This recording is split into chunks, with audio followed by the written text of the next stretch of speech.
Hey guys, my name is Anu Thomas. I am going to share a parable of what I call the lost love. My verse today is going to be from Luke 15:11-32, the parable of the prodigal son. Jesus continued, "There was a man who had two sons. The younger one said to his father, 'Father, give me my share of the estate.' So he divided his property between them. Not long after that, the younger son got together all he had, set off for a distant country, and there squandered his wealth in wild living. After he had spent everything, there was severe famine in that whole country, and he began to be in need. So he went and hired himself out of the citizen of that country, who sent him to his fields to feed pigs. He longed to fill his stomach with the pods that the pigs were eating, but no one gave him anything. When he came to his senses, he said, 'How many of my father's hired servants had food to spare, and here I am starving to death? I will set out and go back to my father and say to him, Father, I have sinned against heaven and against you. I am no longer worthy to be called your son. Make me like one of your hired servants.' So he got up and went to his father. But while he was still a very long way off, his father saw him and was filled with compassion for him. He ran to his son, threw his arms around him, and kissed him. The son said to him, 'Father, I have sinned against heaven and against you. I am no longer worthy to be called your son.' But the father said to his servants, 'Quick, bring the best robe and put it on him. Put a ring on his finger and sandals on his feet. Bring the fattened calf and kill it. Let's have a feast and celebrate. For the son of mine was dead and is alive again. He was lost and is found.' So they began to celebrate. Meanwhile, the older son was in the field. When he came near the house, he heard music and dancing. So he called one of the servants and asked him what was going on. 'Your brother has come,' he replied, 'and your father has killed the fattened calf because he has him back safe and sound.' The older brother became angry and refused to go in. So his father went out and pleaded with him. But he answered his father, 'Look, all these years I've been slaving for you and never disobeyed your orders. Yet you never gave me even a young goat so I could celebrate with my friends. But when this son of yours has squandered your property with prostitutes, comes home, you kill the fattened calf for him.' 'My son,' the father said, 'you are always with me and everything I have is yours.' But we had to celebrate and be glad because this brother of yours was dead and is alive again. He was lost and is found." Just a brief overview context of this story. This well-known story from Luke 15 recounts the rebellion of one son against his father and his pursuit of pleasure and possessions that ultimately leaves him destitute. When the son returns home, humbled and repentant, the father lovingly welcomes him and extravagantly celebrates his return.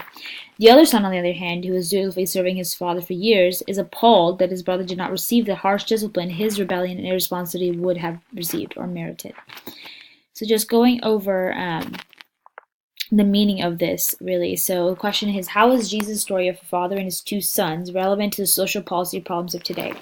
So we live in a divided society in which many of us in the middle and upper middle classes are like the older brother, and many of the people who drop out of school, commit crimes, abandon their children, are like the younger brother. We in the elder brother class will end up self-righteously lecturing the poor. You need to be more like us, graduate from school, practice a little sexual discipline, work harder. But the elder brother class are strained too.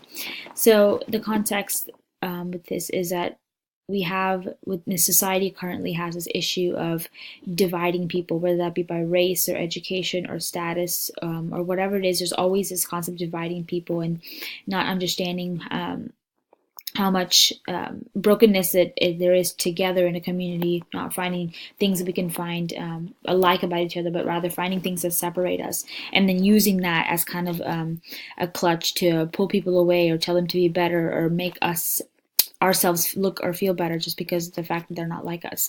So the lesson to take away from this comes down to this question: how can we bridge this class division, foster meaningful relationships, and bring redemptive reconciliation to these broken situations? It is only by embracing our mutual brokenness that we can build truly restorative relationships and community, regardless of our class or social status. The parable of the prodigal son reminds us that we shouldn't punish or degrade the poor, nor should we demonize the rich. Rather, we should acknowledge these things. One, in a fallen world, we are all homeless beggars. Each of us, whether maturely rich or poor, is longing, like the prodigal son, to come home to a feast, a banquet in which all of our physical needs are fully satisfied and all our relationships are completely restored, in which we experience all that it means to be human for the first time. So these things are just what we have to take away from this parable. And the last part is, ultimately, all poverty, injustice, and sin is a symptom of broken relationship with God, whether that be yours or somebody else who is either less or more than you, with others and with the rest of creation. So whether in our personal interaction with both the younger brother class and the elder brother class, or in the social policy solutions that we prioritize, our goal should always be to restore people to full expression of humanness as an image bearers of God.